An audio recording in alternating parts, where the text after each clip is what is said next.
好，今天我想分享我学习汉语词汇的方法。如果你想提高你的中文，或找到学习中文词汇的好方法，你一定要看这个视频啊。Learning Mandarin Chinese can be a daunting task, especially for non-native speaker. With over 50,000 characters and thousands of commonly used words, is it crucial to develop an effective system to acquire vocabulary? Well, there's no shortcuts or a way to make you a Chinese speaker or polyglot overnight. But with the most optimal methods that I will walk you through today, you can definitely hack the learning process and become even better with the language in a shorter time. By the way, if you're new here, I'm Mao Mao, an expat working and living in Bangkok, Thailand. I'm currently studying both Mandarin Chinese and Thai. Hence, in this channel, I will explore different strategies and tools that can help us along progress in our language learning journey, living happier and healthier life, and making time for our passion. After 6 months of self-learning, I reached to the point where I could join intermediate level class. I'm currently at SK40 and above. I can recognize around 1,300 to 1,500 words and feel comfortable to communicate with my friends and colleagues. My approach to learn Mandarin Chinese vocabularies is based on my intensive 1-year experience reading various articles from the book Fluent Forever by Gary Winner, watching different language learning videos, and most importantly, applying this strategy and seeing the effectiveness in my progress. My strategy of learning Mandarin Chinese vocabulary will be suitable for those of you who have a busy schedule and requiring a flexible and efficient way to progress in your language learning journey. So, no further ado, 我们开始吧. The first point is making good choice. By that I mean, when starting a new language, you can feel overwhelmed with the sheer amount of information in the textbook and struggle to remember everything. However, now, as you actively choose to learn Mandarin Chinese or have a clear goals in mind why you want to learn it, you can be smarter and take ownership of what you want to learn. First, I recommend focusing on 1,000 most frequently used words. In every language, there are core words that dominate our daily communications and conversations. For example, in English,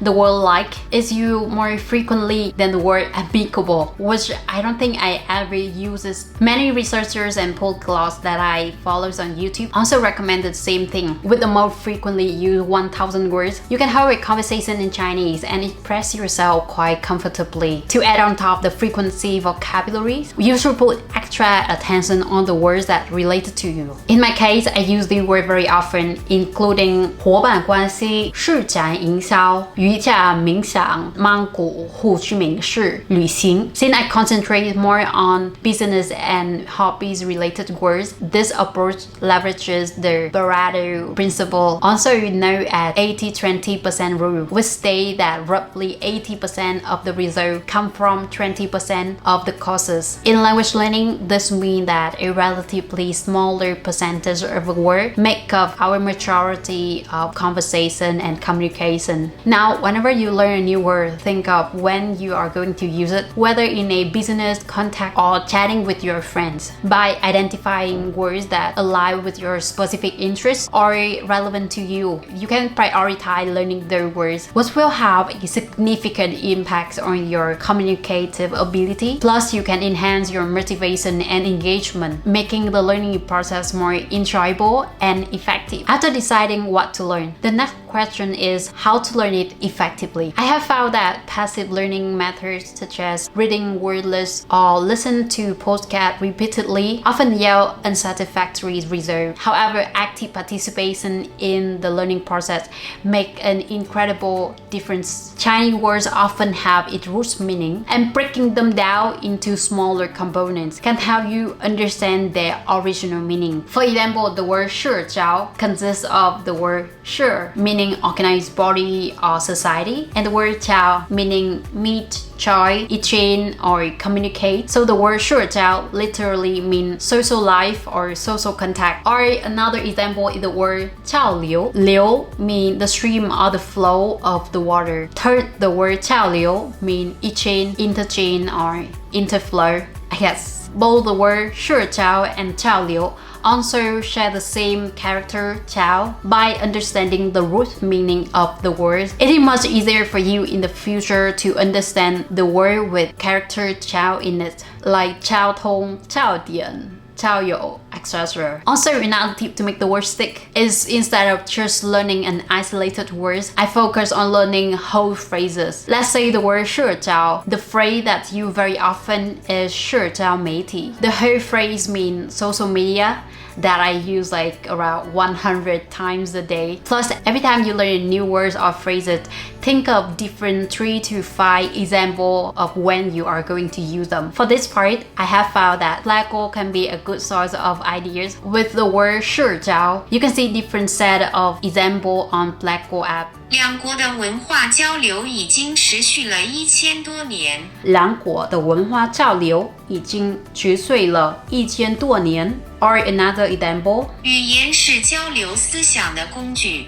语言是交流思想的工具。Also, to increase your comprehensible competence, I suggest exposing yourself to various listening and reading materials. For listening material, I have used Chinese Box very often. Normally, I listen to various episodes for around 15 to 20 minutes, either early in the morning after I doing my meditation and yoga, or when I walk back from work to my home, or in the evening when I'm doing my skincare routine. Whenever I hear a word or a phrase catches my attention, I will repeat after that. Another material that I personally like a lot and also suit for those who love watching movies is a series Happy Chinese. It's a Chinese educational sitcom about an American girl who studies her exchange semester in China and live with a Chinese family. Each episode only 15 to 20 minutes long, which is very practical and accessible to watch every now and then. Now, the next step is to make their vocabulary last long and integrate them into your life. To make the word you learn stick long, spaced repetition is essential. This technique involves review vocabulary at interval based on forgetting curve. I recommend using language learning platforms such as Quizlet or Anki. These resources allow you to create customized flashcards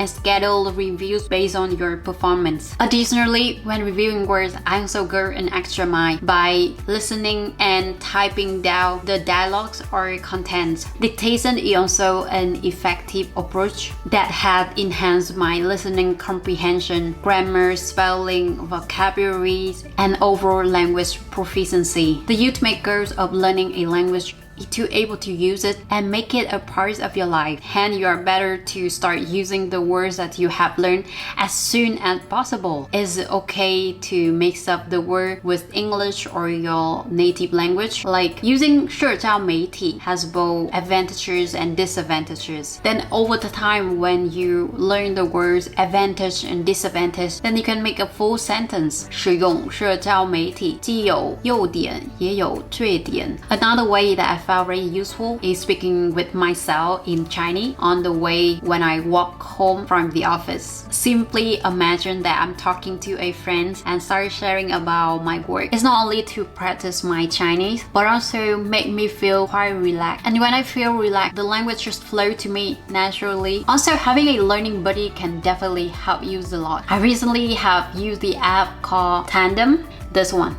Tandem. Sometimes my buddy will speak in both Mandarin and English to help me understand what she is asking. 那你呢？你是希望加强你中文的哪些地方，哪个部分 ？And which part do you want to improve in Chinese? All another friends has shared her different perspective while correcting my Chinese. 其实我觉得作为日常生活来说，可能没有什么太大的区别。但是在工作中可能会有一点点区别。I also travel to countries that speak Mandarin Chinese like Taiwan or Penang, Malaysia, which have a community speaking language. The real-life conversation and interaction essentially help me understand the word the appropriate uses in the context. As a language learner who has constantly searched for different approaches to enhance my Mandarin Chinese, I could say that prioritization, active active engagement, context-based learning, spaced repetition has significantly improved my Mandarin Chinese. I suggest you incorporate some of the strategy into your study routine. You'll be amazed of how much you progress over time. If you enjoyed the video, don't forget to like and subscribe to my channel. You can also check the language learning playlist that I put it here. Stay happy and healthy, and I see you in the next video.